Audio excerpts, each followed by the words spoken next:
eu sou a professora Adriana e vou lecionar língua portuguesa para o 7º ano do Colégio Emaús.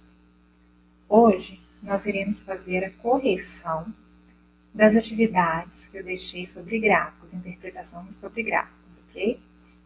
Outras linguagens, gráficos. Os gráficos são usados para representar de forma visual um conjunto de dados. Eles ajudam o leitor a compreender melhor e mais rapidamente as informações. Em notícias, reportagens, livros didáticos, relatórios, entre outros textos. É comum o uso de gráficos para apresentar dados coletados em pesquisas científicas, eleitorais, de comportamento, etc. Veja a seguir diferentes tipos de gráfico usados para apresentar dados relacionados ao uso da internet no Brasil, que foram coletados em algumas pesquisas realizadas por instituições. Observe os títulos, os números, as legendas, as formas e as cores usadas para facilitar a leitura e a visualização em cada gráfico. Então, vamos observar o primeiro gráfico. Gráfico de barras, porque eu tenho vários tipos de gráficos, ok? Página 91. Esse tipo de gráfico é usado para comparar dados. Então, vamos ver. O Instituto Brasileiro de Geografia e Estatística, IBGE, divulgou os dados presentes no gráfico a seguir sobre os domicílios com acesso à internet no Brasil em 2016. Leia-o e converse com os colegas sobre as questões. Então, essa pesquisa foi feita no ano de 2016. Então, todo ano, claro, isso pode mudar, tá? É uma estimativa, ok? Percentual de domicílios com acesso à internet segundo o equipamento de acesso. Então, nós temos aqui um gráfico de barras. E aqui embaixo eu tenho a legenda, ó, azul é o total, vermelho, microcomputador, verde, telefone celular. Eu tenho aqui Brasil, nosso país, né? E as regiões Norte, Nordeste, Sudeste, Sul e Centro-Oeste. E aqui em cima eu tenho a minha porcentagem de cada região. Letra A. Que equipamento de acesso à internet o gráfico compara? Microcomputador e celular, né? Porque aqui é o total. Então, ele compara microcomputador e telefone celular. O que foi usado nesse gráfico para indicar os equipamentos? Legenda de cores. Olha aqui, ó. Tem o azul, vermelho e verde. O que indica a leitura da linha horizontal do gráfico? Indica que os dados se referem ao Brasil e a cada uma das 5 regiões do país. Essa aqui, ó, tá? O gráfico apresenta também uma linha vertical com números. O que esses números indicam? Aqui, ó, eles indicam o percentual de pessoas que fazem uso da internet em cada região. No início eu falei, né? Esses números aqui é o percentual, ok? Por fim, observe e compare as barras com diferentes comprimentos e responda. Qual é o equipamento mais usado nos domicílios em todas as regiões? Telefone celular ganhou. Era só olhar a cor e ver qual que era a maioria nas regiões, né? Telefone celular. Que região concentra o maior número de domicílios com acesso à internet? A nossa região, região sudeste, ok? Em que posição se encontra a região onde você mora? Então, você teria que olhar a região sudeste e colocar o percentual acima, 67,7, 49,2 e o total de 71,7%. Ok? Página 92. Temos outros gráficos. Vamos analisá-los? Primeiro, gráfico de linha. Esse tipo de gráfico apresenta um conjunto de dados em sequência, mostrando a alteração ao longo do tempo.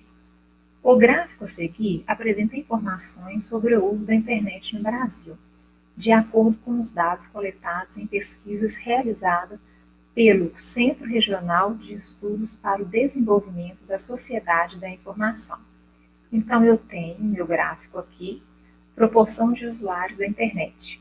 Aqui também, eu tenho falando sobre internet, a mesma coisa aqui, só que muda os gráficos. Esse eu tenho um outro visual, na verdade, e esse aqui é bem diferente, ele me mostra apenas uma linha, ok? Diferente desse que traz maiores dados, maiores informações, tá? Qual é a diferença entre esse gráfico e o anterior? Um pouco eu já falei. O gráfico anterior apresenta várias barras, o que não apresenta aqui, cores e legenda. Já este apresenta apenas uma linha. Bom, que informação esse gráfico apresenta? O percentual de usuários da internet no Brasil por ano. Qual é o período que se refere os dados apresentados? De 2008 a 2016, 9 anos. Em que período se deu o maior crescimento? De 2008 a 2009, de 34 a 39 milhões, e de 2010 a 2011, de 41 a 46 milhões. O que é possível concluir sobre o uso da internet no Brasil ao ler esse gráfico? É possível concluir que houve um crescimento no percentual de usuários da internet no Brasil nos anos 2008 a 2016. Vamos ver outro gráfico. Gráfico de setores. O gráfico de setores também é conhecido como gráfico de pizza. Ele é usado para agrupar dados a partir de um total. Observe o gráfico a seguir. Adolescentes que já deixaram de publicar ou deletaram algo na internet por medo das consequências. Então, eu tenho aqui 77 não e 23 sim. Então, vamos ver as perguntas. Okay? Em relação ao aspecto visual desse gráfico, em que ele difere dos anteriores? Então, a resposta aqui, ó, onde eu estou colocando o mouse. Ele é circular e está dividido em duas partes. Os que concordaram e os que discordaram. E apresentam cores, como gráfico de barras, e diferentemente do gráfico de linha. Que informação é apresentada neste gráfico? A porcentagem de adolescentes que concordam que já deixaram de publicar ou já deletaram algo na internet por meio das consequências. Qual foi a resposta da maioria dos jovens? A maioria já deixou de publicar algo ou já deletou por meio das consequências. E você? Já deixou de publicar algo na internet por medo das consequências? Bom, é uma resposta pessoal, né? A qual você teria que colocar sim ou não. E justificar o motivo, ok? Página 93. Tecnologia, cuidados na internet. Usando a internet, podemos conversar com amigos, ouvir músicas, postar imagens, vídeos, notícias, dar opiniões sobre diferentes assuntos. Mas precisamos nos proteger de eventuais riscos que há no mundo virtual. Leia algumas orientações sobre comportamento virtual, retiradas de um guia sobre internet segura. Então, aqui tem, proteja a sua privacidade. Você sabe o que é privacidade? Privacidade tem a ver com proteger as suas coisas, fotos, mensagens, arquivos, segredos, sentimentos, emoções, ou seja, a sua vida. Então, aqui eu tenho várias mensagens a respeito disso aqui que está falando aqui em cima, sobre proteger a sua privacidade.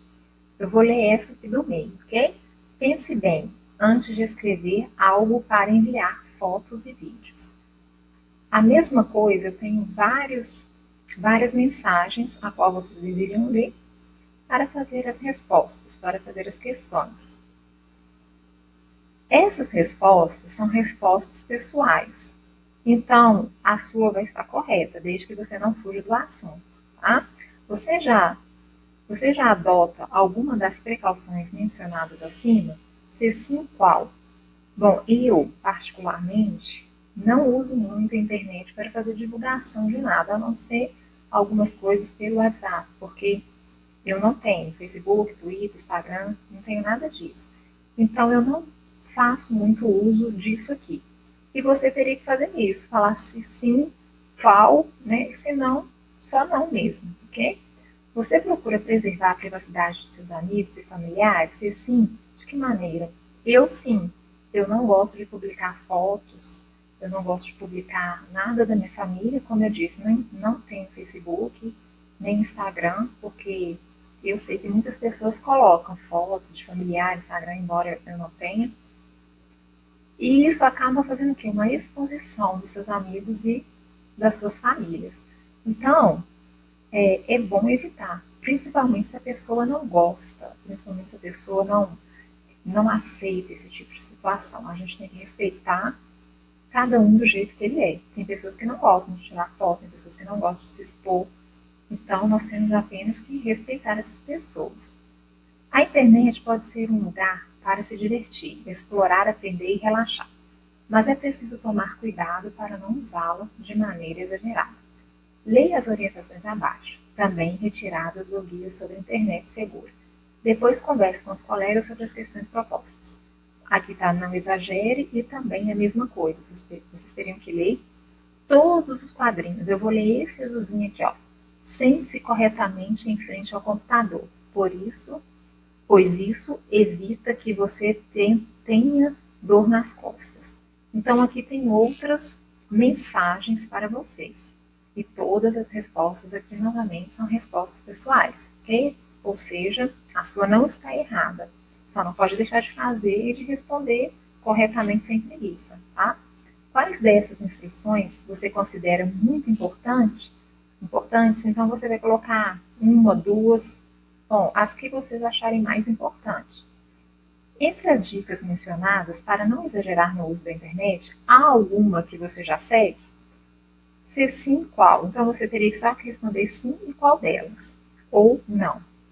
Você acredita que exagera no uso da internet? Se sim, qual ou quais dessas medidas você ainda não segue e acredita que poderia adotar para melhorar o uso que faz da rede? Bom, outra resposta pessoal, né? Você exagera, sim ou não? E qual a medida que você acredita que poderia adotar para o uso dessa interatividade na internet? Outra resposta pessoal, ok? Em sua opinião, qual dessas instruções é a mais difícil de seguir? Por quê?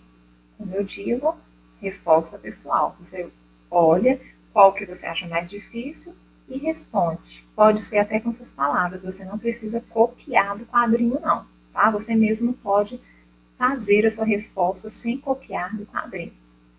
Bom, terminamos aqui as correções. Então, hoje, todos esses conteúdos já foram passados, nós vamos iniciar a unidade 4, tá? Eu vou apenas iniciar, falar sobre o gênero textual que inicia a unidade 4, e depois, lógico, vou continuar fazendo o capítulo 4, tá? A unidade 4. Hoje eu apenas vou iniciar. Na unidade 4, o gênero textual que o livro traz é sobre poema, tá? Então, vocês podem acompanhar comigo na página 112, sobre o poema. O que é um poema? A poema se difere da poesia? Como que eu devo seguir os passos para produzir um poema? Bom, são muitas perguntas, então vamos por parte. Primeiro, poema é um gênero textual que muitas pessoas têm facilidade em fazer e outras dificuldade. O poema ele traz para nós, dentro do seu texto, uma musicalidade, uma sonoridade muito grande. Por quê? Porque geralmente os poetas, eles brincam com as palavras. Inclusive, nós vamos estudar sobre as figuras de linguagem. E os poetas, eles usam muito essas figuras de linguagem, não só os poetas, nós também, no dia a dia, nós usamos até mesmo sem perceber essas figuras de linguagem. Mas não só essa sonoridade, essa musicalidade, essa arte, ela não está somente no uso dessa figura de linguagem. Em todo poema, quando você lê, pode ser do seu autor preferido, ou então algum que você não gosta, ou você pode até não gostar de poema. Mas o fato é que é uma linguagem trabalhada, é uma linguagem rica, é uma linguagem difícil de ser interpretada, porque ela tem plurissignificações. O que isso significa? Plurissignificações. Várias significações. Pluris são muitas, então muitas significações. Uma mesma poesia, para mim, eu posso ler de uma maneira e você ler de outra, ou seja, eu posso ter uma interpretação daquilo, daquela poesia, e você outra, tá? É normal, porque ela pode dizer algo para mim que não diz para você e vice-versa. Então, esse gênero textual, ele é um gênero diferente, um gênero que eu gosto muito particularmente, como professora de língua portuguesa e de literatura, e é um gênero, como eu disse no início, tem pessoas que têm muita facilidade e outras dificuldade. O poema, para ser um poema, ele não precisa apenas trazer rimas, tá? Tem muitos que nós lemos e falam, nossa, que coisa sem sentido, não é verdade? Não, parece que não tem sentido, mas na verdade, para quem gosta, para quem está acostumado a ler, acaba encontrando vários sentidos dentro de um mesmo poema. Tá? Então você tem que aprender a ler o poema, não só fazer a leitura como você faz um texto de prosa. O texto em prosa ele vai trazer uma interpretação mais fácil para você. Se você ler um conto, por exemplo, você vai entender melhor sobre o que está falando do que quando você lê um poema, pois o poema pode levar a várias interpretações. Então, para quem gosta, para quem lê, o poema é mais fácil de fazer, de ter esses significados. Para quem não gosta muito, gosta mais de textos em prosa, romance, o que acontece? Esse tipo, essa linguagem usada na prosa, nos romances, em reportagem, vários gêneros, outros gêneros textuais, às vezes é mais tranquilo de ser entendido, interpretado, ok? Então, aqui, ó, você já deve ter ouvido a expressão a poesia está no ar. Você já pensou no que essa frase quer dizer? Leia um dos vários poemas que o escritor e o poeta brasileiro Carlos Drummond de Andrade escreveu sobre a poesia. Bom, para mim, Carlos Drummond de Andrade é um dos maiores poetas do Brasil, não só brasileiro, para mim do mundo. Realmente ele é para mim, um gênio. Ele nasceu, inclusive, em Minas Gerais. Ele é mineiro, mas também já faleceu no Rio de Janeiro. Então, Carlos Drummond, ele soube, para mim, ele é um grande poeta porque ele sabe brincar com essa linguagem que traz a poesia. No início eu disse, você sabe a diferença de poema e poesia? Não existe uma diferença. Eu posso falar tanto poema quanto poesia. A única coisa que difere o poema da poesia é que a poesia ela não é somente escrita. Quando eu vejo essa figura aqui, eu posso dizer que isso aqui é uma poesia, porque poesia é a arte, tá? Pode ser uma fotografia, uma imagem, e a poesia escrita é um poema. Então, poema é a representação da poesia escrita. A poesia não, a poesia é o contrário. A poesia é tudo que significa para você uma arte. Como eu disse, uma fotografia, uma imagem, tudo isso é poesia, ok? Então, toda poesia é um poema porque o poema é a representação da poesia escrita, mas nem todo poema é uma poesia, ok? Então, vamos ler essa poesia de Carlos Drummond de Andrade, ou este poema. Lembrete, se procurar bem, você acaba encontrando não a explicação duvidosa da vida, mas a poesia inexplicável da vida. Aqui eu tenho uma poesia de apenas 3 versos, não é verdade? Por que uma poesia tão pequena? Porque esse poema ele é chamado de haikai. Haikai é um poema que eu tenho apenas, que contém apenas 3 versos, ok? Se contém apenas 3 versos, vai ter o quê? Uma estrofe. Porque qual que é a diferença? Versos é cada linha da minha estrofe. E estrofe é aquele espaço que eu dou. Escrevo aqui, por exemplo. Aí vamos supor que aqui não fosse um haikai. Então eu escrevo mais 3 linhas aqui, ou seja, mais 3 versos, mais 3 aqui. Se eu fizesse isso 3 vezes, eu teria 3 estrofes e contaria a quantidade de linha para saber quantos versos. Neste caso, eu tenho apenas uma estrofe e 3 versos, ok? Dentro desse poema, eu posso, como eu disse, fazer várias interpretações. Algo que nos chama atenção, se você observar, é que Carlos Drummond colocou ali, ele colocou 2 palavras entre parênteses, duvidosa e inexplicável. Quando eu leio assim, ó, se procurar bem, você acaba encontrando, não a explicação da vida. Tirei a palavra duvidosa. A vida é algo que existe, então ela tem uma explicação. Embaixo eu falo, mas a poesia inexplicável da vida. Poesia, ela é inexplicável. Não é verdade? Como que eu posso fazer a interpretação de algo que te dá certeza que é aquilo, sendo que aquilo é uma poesia, é uma arte? Eu não tenho como fazer isso. Então ele colocou, para mim, na minha interpretação, ele colocou essas palavras duvidosa e inexplicável entre parênteses, justamente para chamar essa atenção do leitor, para dizer a vida ela tem uma explicação, ela é duvidosa, mas ela tem uma explicação. A poesia da vida, a arte da vida, o conceito artístico da vida já não tem explicação, ok? Então, nessa unidade, vamos ler o poema em diversos formatos. O poema que você vai ler a seguir é um haikai, um poema composto de 3 versos.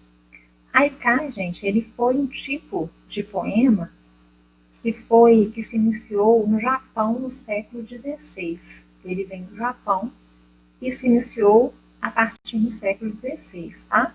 A autora do haikai inspirou-se em uma pintura de Van Gogh, chamada Moinho da Galete, de 1886. Então, aqui eu tenho Carlos Drummond e aqui eu tenho um outro haikai, que ela se inspirou em Van Gogh. Van Gogh foi um famoso pintor holandês que nasceu em 1853 e faleceu em 1890, na França. Nos últimos anos de sua vida, adotou em sua pintura as linhas ondulantes e os tons intensos de amarelo, azul e verde. Olha aqui, nessa imagem existe essa representação realmente intensa do verde, maior até do que o amarelo e o azul.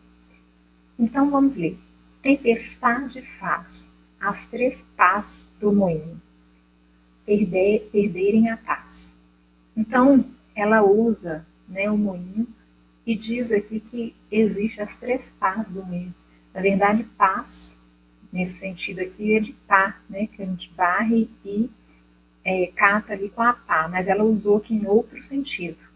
Né, e tem uma explicação que nós vamos ver mais para frente, de acordo com o que nós formos adentrando a unidade, ok? Aqui está a explicação do haikai. É uma forma de poema surgindo no Japão, foi o que eu falei no século XVI, tá? Composta de 3 versos. Em geral, o primeiro com 5 sílabas poéticas, o segundo com 7 e o terceiro com 5. Nós vamos estudar sílabas poéticas em produção de texto, ok? Então, fala aqui da autora, né, que ela nasceu em São Paulo, em 1940, em formação em Sociologia e na área de saúde. É uma poetisa reconhecida por seus haikais. Essa primeira parte, eu vou parar por aqui, tá? Vou deixar a atividade de interpretação de texto a respeito dela. E na próxima aula nós vamos dar continuidade, nós vamos continuar falando de poemas, né? Então, eu vou deixar a interpretação de texto como atividade, que é da página 113, é apenas essa página, tá? Compreensão inicial e a outra também. Então, não esqueçam de fazer as 2. Eu encerro por aqui e lembrem-se, juntos no caminho certo.